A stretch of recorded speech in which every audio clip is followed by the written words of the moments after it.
For years, Dave Kindig has been the face of custom car perfection, the man whose designs turned metal into art and whose energy fueled one of the most popular automotive shows on television. But in recent years, whispers began to spread across the internet. Where is Dave Kindig? What happened behind the scenes at Kindig-it Design? Fans noticed his absence. Rumors of lawsuits and creative burnout surfaced, and speculation ran wild. What really happened to the man who redefined custom car culture and inspired millions of gearheads worldwide? It all began long before the fame, the awards, or the glossy builds featured on bitchin' rides. Born in Salt Lake City, Utah in 1971, Dave Kindig grew up with grease-stained hands and an imagination far too big for his small hometown. Even as a child, he wasn't interested in ordinary toys or sports. He wanted to build. By the time most kids were learning to ride bikes, Dave was sketching the curves of classic Chevys and dreaming of chrome. He didn't have formal training or fancy tools, just raw talent and determination.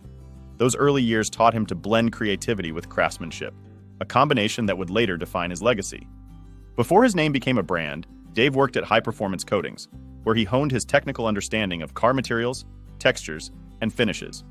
But his vision was always bigger than the projects he was assigned.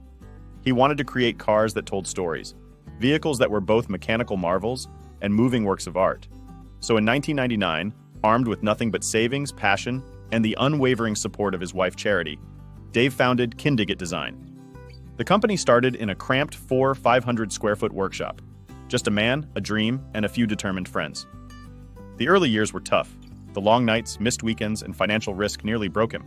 But every car that left his garage turned heads, and word spread fast.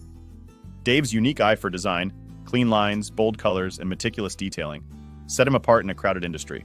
He didn't just restore cars, he reinvented them. Soon, collectors, celebrities, and major car enthusiasts came knocking. And when television producers discovered his work, everything changed. In 2014, Bitchin' Rides premiered on the Velocity channel, now Motor Trend, turning Dave and his Salt Lake City team into household names. Fans were mesmerized by his ability to take rusted relics and transform them into showstoppers. His signature catchphrases, humor, and perfectionism became a staple of the series. But behind the camera, the growing fame brought mounting pressure. Kindig-it Design exploded in demand, taking on massive projects and juggling the chaos of TV production, all while trying to stay true to the craftsmanship that made them famous. As the show's success soared, cracks began to form behind the scenes. In 2022, Kindig-it Design found itself tangled in a high-profile lawsuit over a delayed $670,000 custom restoration. The case, filed by a group of chiropractors, accused the company of breaching contract terms and failing to complete work on a 1974 Dodge Charger. Though Dave and his team denied wrongdoing, citing pandemic delays, parts shortages, and miscommunication, the story went viral, shaking the trust of some fans. For a man who prided himself on integrity and precision, it was a public blow that cut deep. But this wasn't Dave's first legal battle. Years earlier, in 2014, he had sued a Michigan-based company for allegedly stealing Kindig-it's patented designs. The experience taught him how ruthless the industry could be, how quickly innovation could become imitation. Through it all, Dave kept his cool, focusing on his shop, his team, and his family. But even the most passionate creators have limits. By early 2025, Bitchin' Rides was abruptly canceled. Fans were stunned. There were whispers of burnout, budget battles, and behind-the-scenes disputes with producers.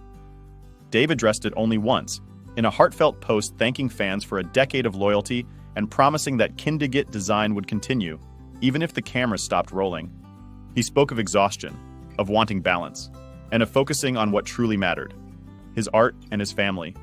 Away from the cameras, Dave's life is quieter now, but far from idle. He still runs Kindig-it Design, now operating out of a massive 27,000 square foot facility in Utah. He's a regular at automotive expos, mentoring young designers and showcasing his one-of-a-kind builds. His wife Charity remains his business partner and closest confidant, managing operations while raising their two children, Bailey and Drew. Together, the Kindigs have turned their passion into a family empire built on loyalty, grit, and creative freedom. Despite the setbacks, lawsuits, and heartbreaks, Dave's legacy remains untarnished. His work continues to inspire a new generation of car builders and dreamers who grew up watching him turn ordinary steel into masterpieces.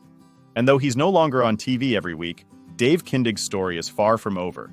He's simply taken his passion back to where it all began, in the workshop, sleeves rolled up, sketchbook open, creating magic once again. Because for Dave Kindig, fame was never the goal, perfection was.